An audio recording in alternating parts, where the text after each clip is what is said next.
Our next guest is ufologist Bob Spearing. He's a UFO researcher. He's a graduate of Fordham University with a degree in journalism with a background in statistics. He's a Mutual UFO Network field investigator and director of investigations for India.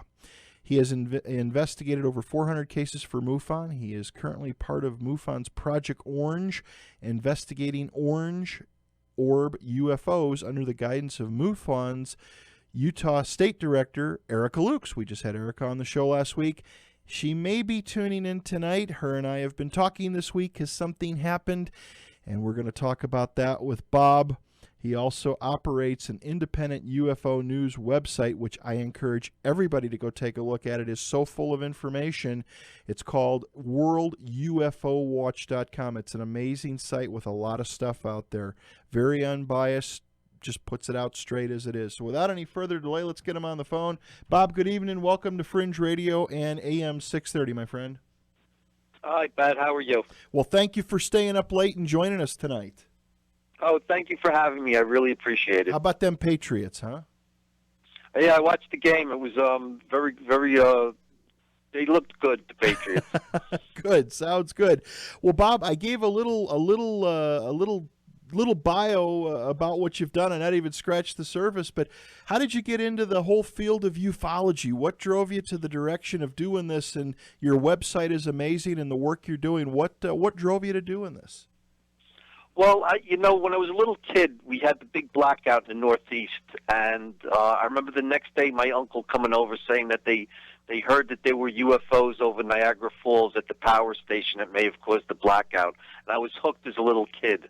Back in the 1980s, I was camping up in Round Valley Reservoir, a very desolate area of New Jersey, and I saw this brightly lit object coming over the reservoir in the middle of this forest, and it just started making all these crazy maneuvers in the sky, and then it shot off so fast. I calculated years later that it had to go from 0 to over 10,000 miles per hour in a second. And it just shot off, and I was hooked. I've been with MUFON about 4 years as a field investigator, and right now I'm currently involved with Project Orange, where we're investigating the exact same type of object that I saw back in the 1980s. Interesting. It's so many people have seen so many different things, and what I like about your website is it gives you the story behind stuff. Your website is very how can I put it? It's an easy reading site. It navigates well, and it allows people, whether you believe, don't believe, or if you saw something or you thought you saw something. It's a great website. It covers so many different things. Well, yeah, I try to break it up into sections. I have a section on historical newspaper clippings. I have a section on photographs, and I have a section on articles, primarily written by me, concerning different subjects, triangles, orange orbs, and such. Well, tonight we're going to talk a little bit. I know you talked about Project Orange. You want to give us a little bit of background about that? And then I'm going to tell you about something that I didn't see, but I heard about this week, and I've actually been working directly with Erica on this and Bill Puckett. Okay, I'd like to hear it. Project Orange is investigating orange orbs. Since the 1940s, they've been proliferating and have become the largest UFO type of sighting in the world today. They're just nebulous balls of light, usually nocturnal, and they can do all sorts of crazy things. They can go from 0 to thousands of miles per hour in a second. They can hover for hours over your house. They break up into numerous balls, smaller balls compared to the parent ball, and then reattach themselves to the one single ball of light. People believe that they can telepathically communicate with them, that when they say to the orb with their mind, please move to the right, the orb will move to the right, please move to the left, the orb will move to the left. They seem to be harmless. There are very few encounters historically where they've done anything dangerous, but in their behaviors, they seem to like military installations and nuclear power plants and such. So we don't really know if they're totally benevolent or not. Project Orange is attempting to see.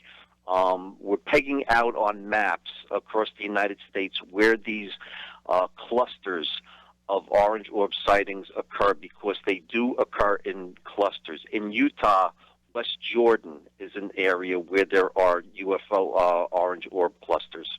That's exactly where our studio is. I live in a town called Taylorsville, which is a little bit north of there. But I know Erica, I'm on the west side of the valley. She's on the east side of the Salt Lake Valley, Bob, and she has gotten a lot of photos. People have sent stuff into her. Of course, trying to disseminate between a Chinese lantern and an orb can be tough sometimes. I know on New Year's Eve, even though they're illegal here because of all the forests and stuff, people were launching those Chinese lanterns like crazy. But a lot of people and a lot of our callers and listeners have emailed me, and that they've seen a lot of stuff here. Well, there's ways that you can tell if something's a Chinese lantern or not. I went out and purchased Chinese lanterns off of eBay just to test them out. And one of the things we discovered about Chinese lanterns, we did a burn test on the fuel cells. They range between 3 and 6 minutes of flight. So anything that you see over 6 minutes in the sky is probably not a Chinese lantern. Also, Chinese lanterns can only travel with the wind or straight up vertically if there is no wind. Chinese lanterns cannot hover for an hour over a specific location. Orbs apparently can fly into the wind, and Chinese lanterns will collapse in upon themselves in winds over 3 miles per hour. In the study that we've done of over 400 cases so far for Project Orange, we found that approximately 40% of these objects are flying into the wind or are flying against the wind or hovering in strong winds. So they cannot possibly be lanterns. And finally, the last thing we do is a photo analysis. People take good photographs of orbs, and we can pixelate the photographs, and using a mathematical formula, we can determine that the size of these objects. They seem to range between 5 and 34 feet in diameter, which is way larger than drones, way larger than Chinese lanterns. Exactly. What do you think, Bob, that they could be? And you mentioned that in your notes to me. Could they be an alien drone? Could they be if you want to call it, could there be some sort of mothership, hidden, cloaked, whatever? Or maybe they're even set through time or through dimensions. Do you think they could be out there just as an observation? And maybe the reason they appear is to see what the human reaction or interaction will be. Well, what's interesting about them, they originally showed up, they've been around for hundreds of years, but there were very sparse reports. I have reports from newspaper clippings going back about 100 years. But during World War II, they showed up as the Foo Fighters, which would follow our planes into battle over Germany and Japan. And after we detonated some nuclear bombs back in the 1940s and 50s, they seemed to proliferate, especially over sensitive military installations in the southwestern United States. So there is, and they seem to like military bases today. So there is a component of it that they may be some sort of drone technology, but not of a known origin. Interesting. One of our faithful listeners is usually in one of our chat rooms that we have. We're streamed on a couple of different networks. Lady out of the Cleveland area, she has a big interest in orbs. And I know a question that she often asks, and I'm curious about it too. I've asked this of Grant Cameron and other people that have kind of followed these orbs. Some of them seem to change color. People talk about them being orange and then going to blue, going to red, going to white. What are your thoughts? First of all, have you encountered any of these or have received photos of any of these that have actually changed color? And what possibly could be the reasoning behind the color change? We definitely, on my website, I actually have a photograph of an orb that changes colors. We busted it out into 5 different colors. Some of them cycle through colors every several seconds. One of the theories that John Keel, a noted ufologist from the 1960s and 70s, had a theory that they come in to our field of vision from the infrared, which is why they show up as red most of the time, and that when they may depart into the ultraviolet and out of our human field of vision. Interesting. Do you think that with these orbs, when they change color, do you think that could possibly be maybe a change of emotion, maybe if they have intelligence, maybe emotional intelligence, I guess would be the word I'm looking for, or words I'm looking for, that maybe if they get agitated or if they get threatened, if they feel that they may get cornered or something, that could possibly be a reason why they change color? Or again, could it just be to attract people, to attract human interest? Well, there is definitely a theory that they may be some sort of electro animal or some sort of plasma animal. Back in the 1960s, a fellow by the name of Trevor James wrote a book, They Live in the Sky, about possible creatures that are normally invisible to us, but sometimes come into our range of vision. These creatures, these orbs, seem to telepathically communicate with people. They show a curiosity for people. They recoil when people scream. So it is not hard to believe that they may have some sort of rudimentary intelligence, and that color changes could be part of that emotional response. Interesting. One of our listeners did mention, sent a message about this orb that she, she's had a lot of curiosity about orbs, and she actually had an orb that appeared in her house, and changed color in the house, and somewhat communicated with her. Now, I don't know if that's where we're crossing, Bob, over the realm of paranormal research into ufology, but to me, I kind of look at maybe an orb's an orb. Maybe whether it's flying around in the sky or it's in your basement or in your home or around your home or in a picture, maybe they're all interconnected. Well, I have a newspaper clipping of an orb that actually stayed in somebody's bedroom for several hours, scaring the daylights out of them, and came close to them, and the orb assumed a human face on it. Wow. So that suggests that there's some sort of intelligence going on with these things. On my website, World UFO Watch, I have a large clipping collection. And also, if people wanted to contact me about my clippings on orange orbs, I would include that clip with it, and I would send out over a 40 pages worth of clippings to people if they're interested. But yes, they do seem to do odd things, and they do invade people's houses, and they do go down drains and out windows and all sorts of things. Wow, crazy stuff.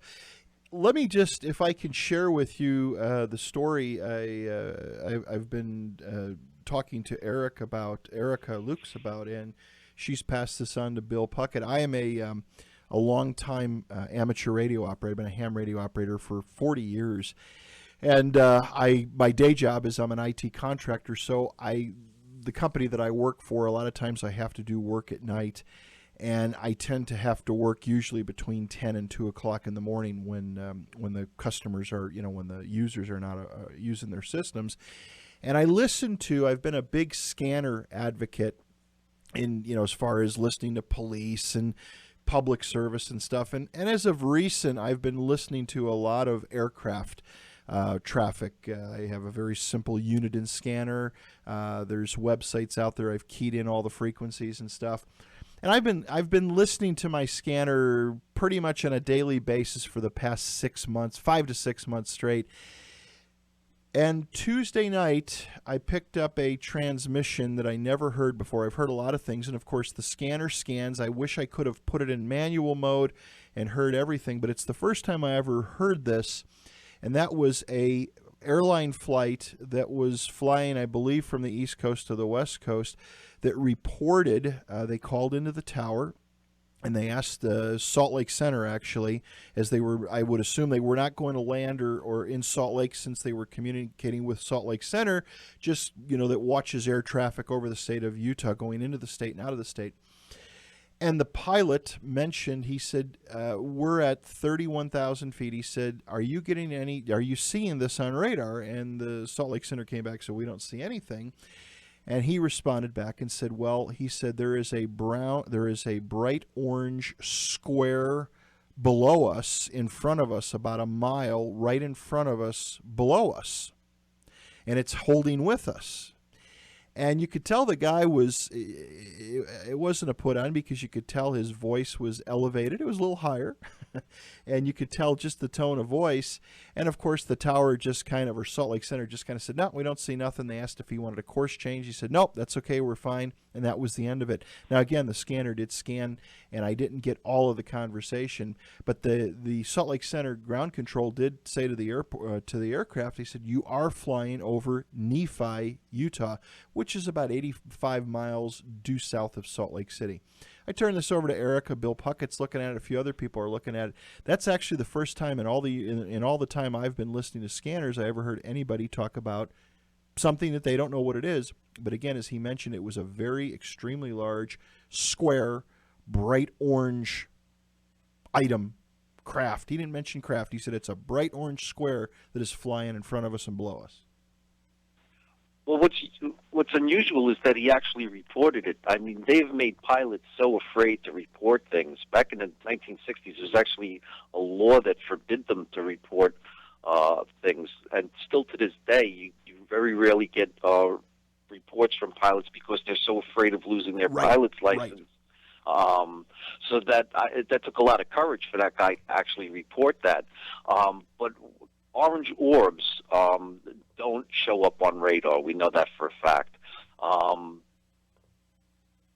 But what's really interesting is that today, pilots are encouraged not to report things to MUFON or anybody. They're encouraged to report things to Bigelow Aerospace. Are you familiar with Bigelow Aerospace? Yes. They're out your way.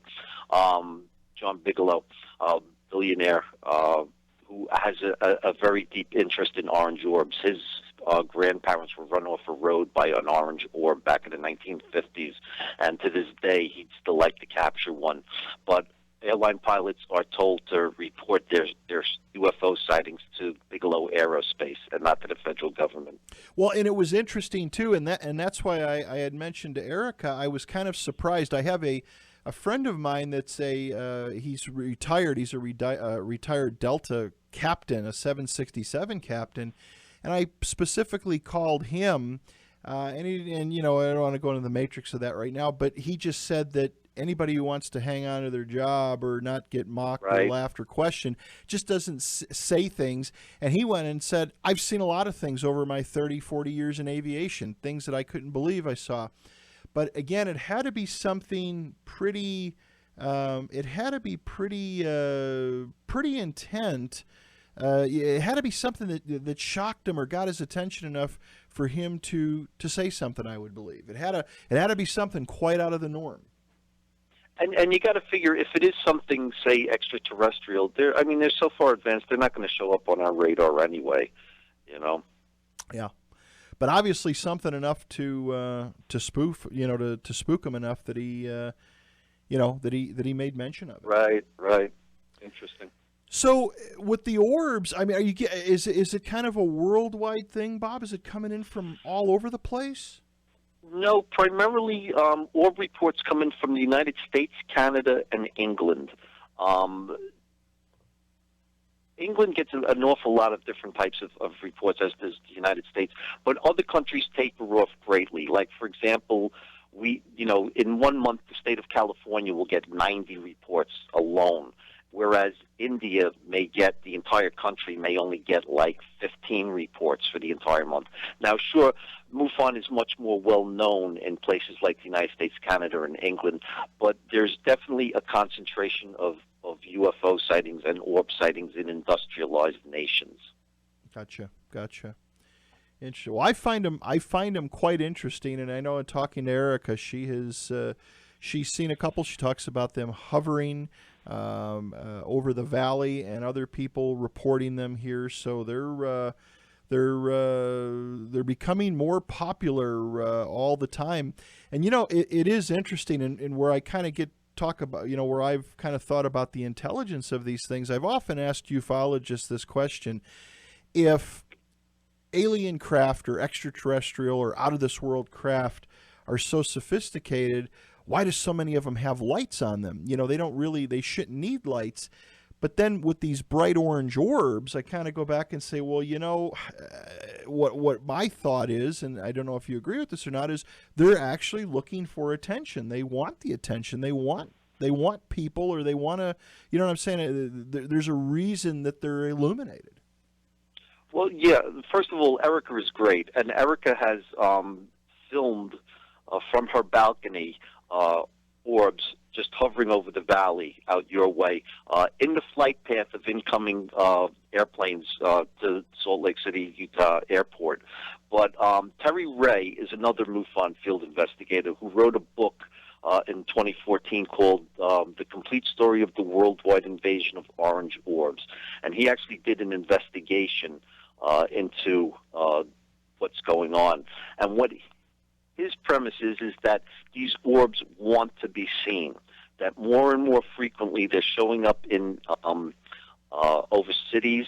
They show up at things like fireworks displays where there are large gatherings of people, outdoor concerts they've been seen at, and they behave in a way where they seem to be demanding the attention of the people below.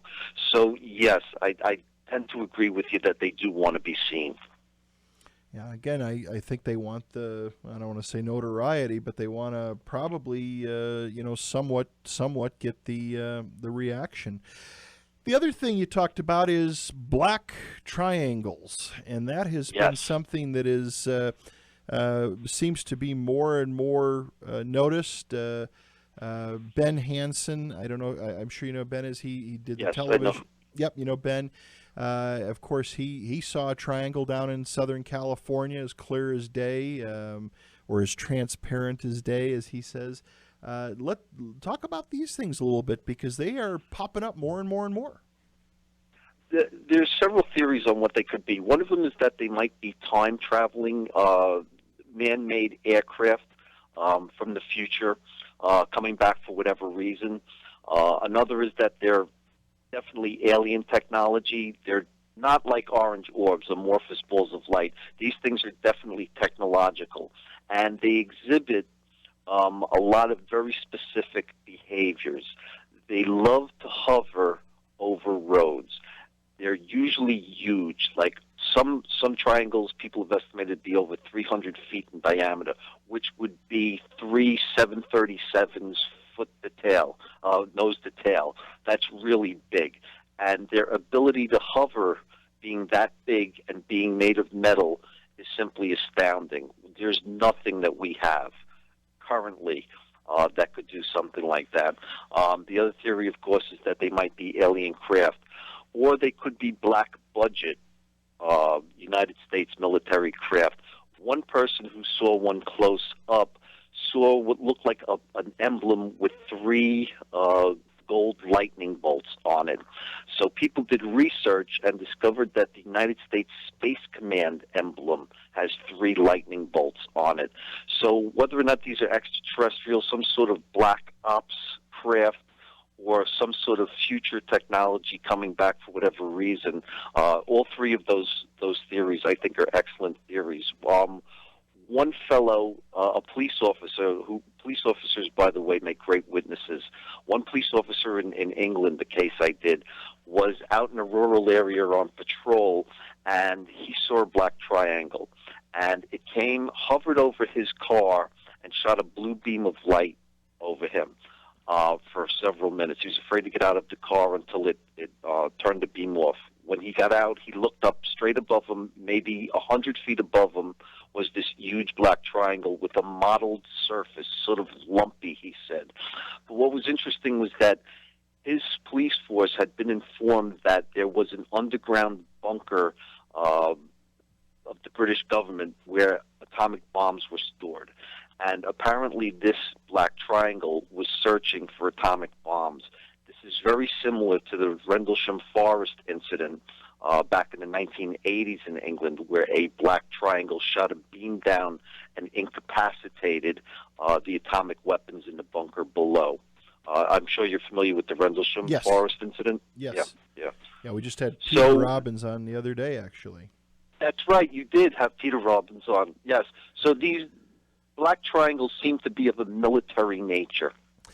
One thing that I've also heard is that some of them people have reported them as being somewhat transparent as well, too, like where you can actually see light coming through them, or you know, they'll fly overhead. They can discern the shape, but some people have claimed, or at least from reports I've read, some people claim that they're somewhat transparent. That is true. There seems to be definite camouflage capabilities of these objects. They seem to be surrounded by mist sometimes. They can disappear, into like a man-made type of cloud where you can't see them anymore. And also people have described them as being translucent and almost not there. So they do seem to be able to camouflage themselves. Interesting. Is the triangle report, is that up quite a bit over everything else? Is that seem to be the the UFO of the day, if I want to call it that? They seem to. There's a lot. Britain has a lot of black triangle sightings. They seem to cluster in certain areas in the United States and then disappear for a while. I did a large study on New Jersey, and what they do is one year they'll be all over the place, the next year they'll be nowhere to be seen. They also fly in air corridors where there are no military bases, as if they're avoiding them. In New Jersey, we have McGuire Air Force Base in central Jersey, and just south of us in the state of Delaware, we have Dover Air Force Base. Each base has their own airspace, but the black triangles, when we peg them out on maps, they avoid military airspace, but they do cluster in certain areas. I'm not familiar with what they do in Utah, but I know they do cluster. Yeah, well, you know, here again, I know the orange orbs are quite prevalent. I need to, and I know Erica's listening right now, I need to finish up my report. I just, again, real quick to reiterate what I saw back in the fall, right before the weather turned really bad, before winter set in. So just a couple of months ago, I was out at night, and it was a beautiful night. It was about 60 degrees. We actually had a storm coming in, so the warm winds were blowing in, the night before. And I was sitting out front on my patio looking up, and every now and then, you're usually things in the sky, you catch it out of the corner of your eye. I looked up and I saw what appeared to be like a satellite going overhead. Bob, I got to take a quick break so we can pay the bills here, and I'll pick back up with that. Our guest tonight, his website, Bob Spearing, his website, worldufowatch.com. He's an investigator for MUFON, and it's an honor to have Bob here. We'll be back on the other side. Stick around. Fringe Radio on K-Talk.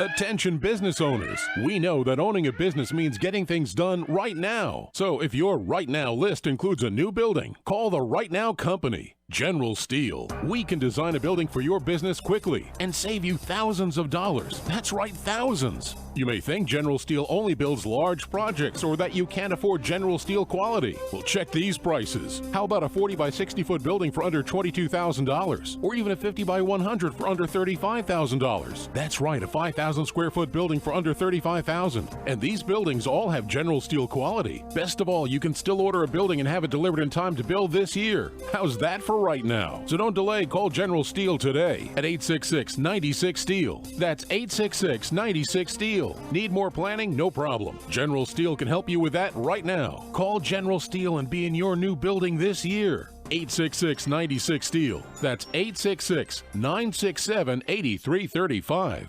Are you living with old and ugly carpet? You want new carpet, but it's just too expensive, right? We know what you mean. Introducing $3 Carpet, the most affordable carpet solution on the planet from the exclusive trade show carpet reseller. Our beautiful carpet used for only 2 to 3 days is still just like brand new, but we sell it to you starting at only $3 a yard. It normally sells for $10 to $12 a yard. You'll be blown away. Normally $12 a yard, now just $3.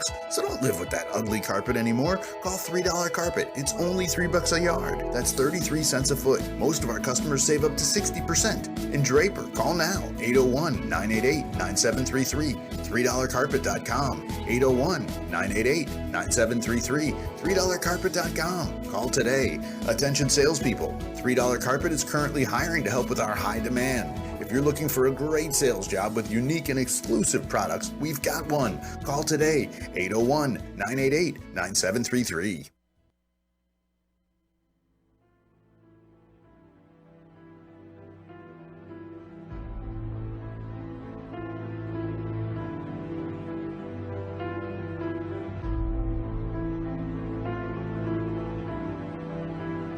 All right, everybody, welcome back to Fringe Radio. Our guest tonight for our final hour is ufologist Bob Spearing. Again, Bob, thank you so much for staying up late and taking time to share your work with us.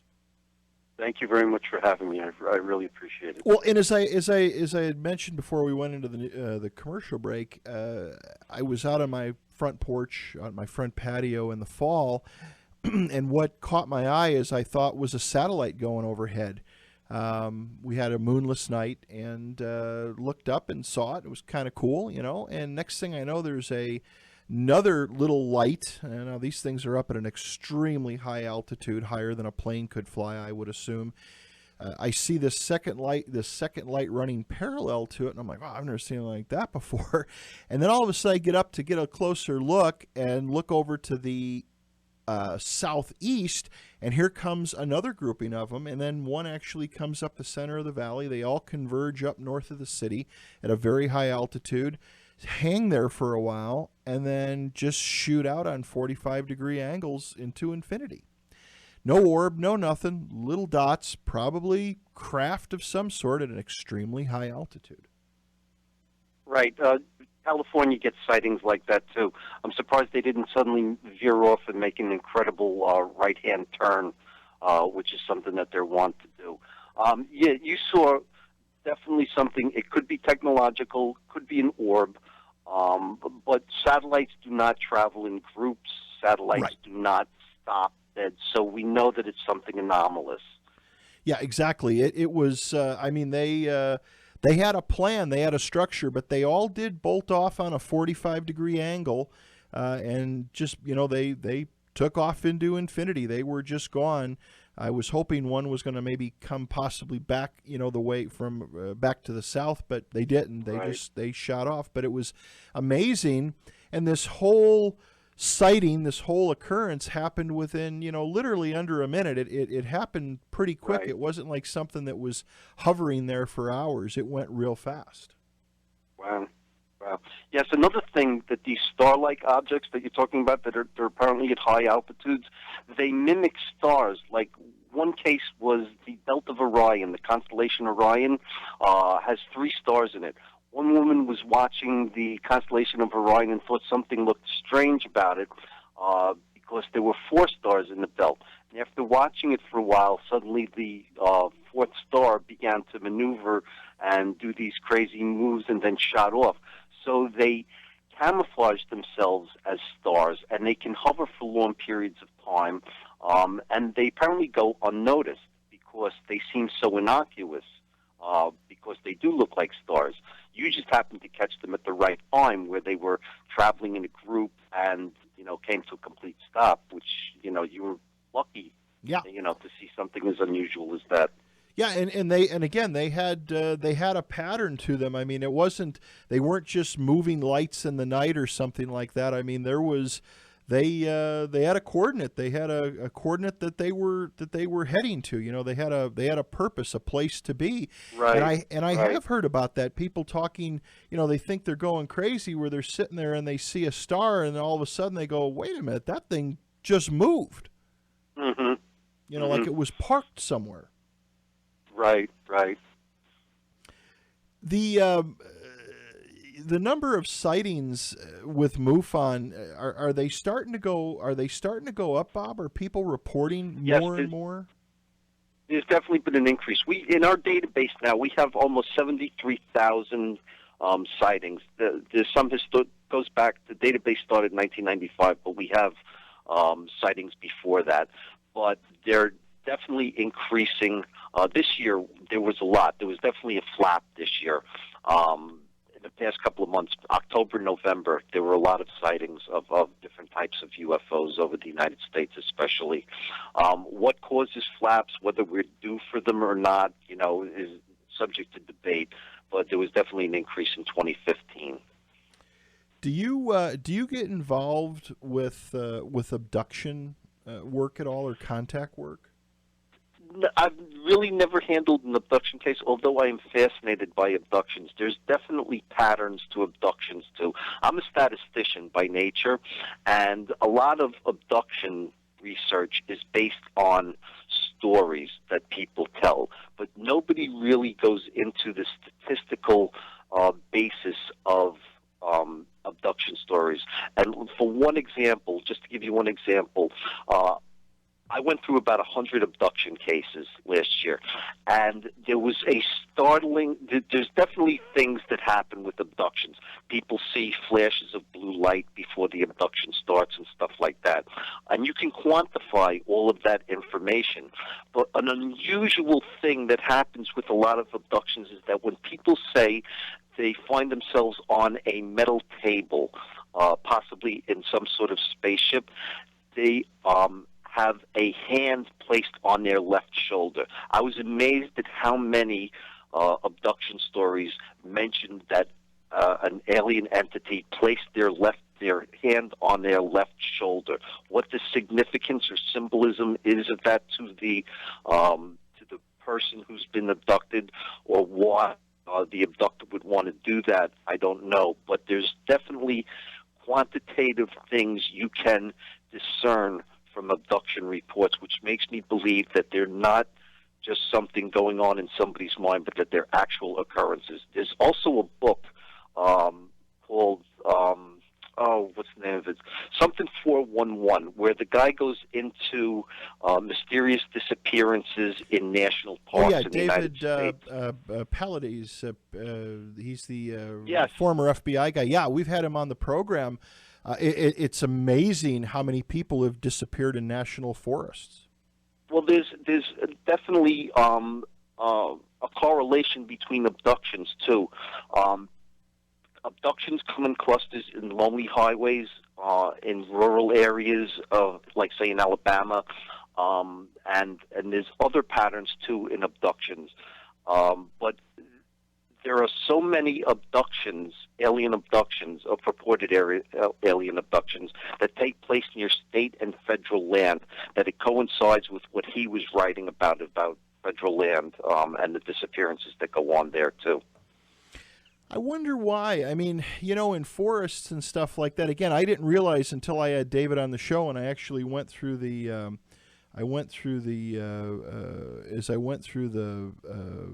what do you call it? As I went through the book, how many people have disappeared. I mean, there's tons of it out there. I mean, there's tons of people that, yeah. It's kind of like, are they abducted? Are they hauled away for experimentation? Right. I don't know. Kind of makes you want to stay out of a forest. Well, sure. If there is an extraterrestrial craft, what better place to hide than in a huge, unmapped federal land? What better place to abduct somebody than on a rural highway, and bring them someplace where they will never be found, Yeah. It's crazy. The whole abduction scenario, the whole context scenario, to me, It scares me. I got to be honest. I know there's some people that have been on the show that that I've interviewed that talk about how they've enjoyed it, but I would say 95% of them talk about how they hate it, how they it's something that they don't want to experience again. Well, sure. It's a physically violent thing in a lot of the cases. These people are bruised. They're poked and prodded. They have sexual experimentation done on them. Right. So overall, I think it's a horrifying thing, and I do believe that the experience is real. Well, it's like a kidnapping. Basically, yes. I know that most of them. It is what I find interesting is people that have claimed. When they've gone through the abduction scenario and they've had different tests performed on them, and a lot of people say the same thing, they did feel pain. They felt extreme pain. If somebody takes something and jabs it into your skin or into your head or into your bones or whatever, it's going to hurt. But yet, when they wake up after the scenario, when they wake up in the morning or when they come out of it, there's really no pain anymore. There's nothing. It's amazing that it's curious what they do to alleviate that pain. After you've experienced it or after you wake up. Well, I think a lot of it has to do with hypnosis. Apparently, a lot of these people are given hypnotic suggestions where they're told to forget the experience, and I also think that they're given hypnotic suggestions that they don't feel pain afterwards. I also wonder, again, I've talked to a few abductees or people that have claimed they've been abducted, and with the exception of one or two, most of them seem to be in some sort of a trance through regression therapy, things come out. But I did have Jesse Long on my show who went through an abduction. Not a scenario, but an abduction sequence for 34 years, and he said, wow. He wanted to kill these people. He wanted to kill these things. I mean, if he could have got off the table somehow, some way, he'd have tore these things apart, but never was able to. Right. They seem to have. They don't seem to want to hurt us to the point of killing us. But they seem unconcerned when they're doing their procedures with whether or not we're feeling discomfort or not. So it's almost as if they look at us like we're laboratory animals and not human beings. I mean, there's some theories that these are future humans coming back because they need genetic material from us because they can't procreate anymore. I don't know what theory is right about it, but they don't seem to care for us on an emotional level. Yeah. Well, and that's the thing too that's interesting is these grays, people that have gone through these experiences, that these grays tend to be very robotic in nature. Yes. And at the end of the day, Bob, I don't know if when you think about it, they're here. I would assume that they're here they're here to perform a task. And if they're an emotionless being, or if they're like a drone or a very programmed individual, they don't take pain or suffering or mental anguish into account. They're just here to do a job, and if that means to come and take a sample of something, well, whatever it takes, they're going to do it. Right. It's true. There's two different types of grays. There's tall grays and there's small grays. Small grays, for sure, seem to be some sort of robotic or biologically robotic creatures that are, just task-oriented. Their supervisors seem to be tall grays, which may have some more emotional capability. But in a lot of these abductions, people also recall seeing human hybrid types, humans with large eyes, and the tall grays seem to come up to people when they're on a table, bend over and stare at them, and to in a way to take control of their mind and to reassure them that they're their friend, almost on a sexual level. So the grays may have different purposes. The small ones may just be some sort of servant. The large ones may be some sort of emotional beings. Yeah. Yeah, I totally agree with you. Another question that came in, actually it's from our listener. She finally had a chance to get online. From Ohio, says, has Bob ever heard of an orb/ET help with a healing or give advice as to what to do about a health problem? Is this something that you've ever encountered or people ever reported on? Yes. One time, a orb came down into somebody's yard, and the person had migraine headaches, and the orb maneuvered over the person's head, didn't do anything, didn't communicate or anything, but from that point on, the person's migraine headaches disappeared. So, yes, also with the abduction phenomenon, people claim that sometimes they're healed of things. But, yes, I do have one case where an orange orb healed somebody's migraine headaches. Yeah, that's interesting because, again, I don't know, the whole orb thing, if we want to call it that, the whole study of it, it's kind of like a new can of worms almost, Right. You did send in your notes or in your bio about investigations for India. Is that correct? Did I read that right? Yes, I do. I do India. I oversee the investigators for the country of India. India is an interesting case study because there's a certain naivete in India where people there send in reports with obviously hoaxed videos of humanoids flying over parks and stuff like that. So it's a very strange little side job that I have, being in charge of the investigators for India. Because you get a lot of reports where people have photoshopped UFOs into city street scenes. There's one. Remember the TV show, the miniseries V? Oh yeah, about the aliens back. Somebody painted a painting called V for Victory with the alien spaceship in it, and people have this app now where they can actually implant that spaceship into any photograph that they want to do. You don't even need CGI anymore. So I get a lot of the same photograph from India of people claiming that this city, this UFO as large as a city, is over their town right now. And it's obviously, not there.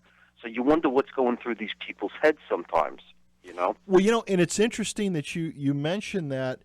We only got a couple minutes left, but sure. Something that's been circulating on Facebook, I don't know if you've seen this, is a photo, and I don't know if it's a Photoshop or a hoax, but what appears to be a giant robot walking in the clouds. Have you seen this? No, I haven't, but I'll look it up on the internet as soon as I get off with you. I could send you I could send you a link to it. I thought it was pretty interesting. It was actually on Facebook, and it said, really? People in Asia reported seeing this, and there's some photos, and it looks like a giant transformer walking in the clouds. Bob, I've got to wrap up. The hour went too quick. I want to thank you for being here so late at your time zone. You. And I hope I can get you Thank back you. in again because there's so much more to cover. Yes, it was a pleasure speaking with you, Pat. Okay, my friend, let's stay in touch, and I will forward that to you tonight or tomorrow. Okay. Thank you my for having friend. me, Pat. Good Take night. care, my friend. Good night.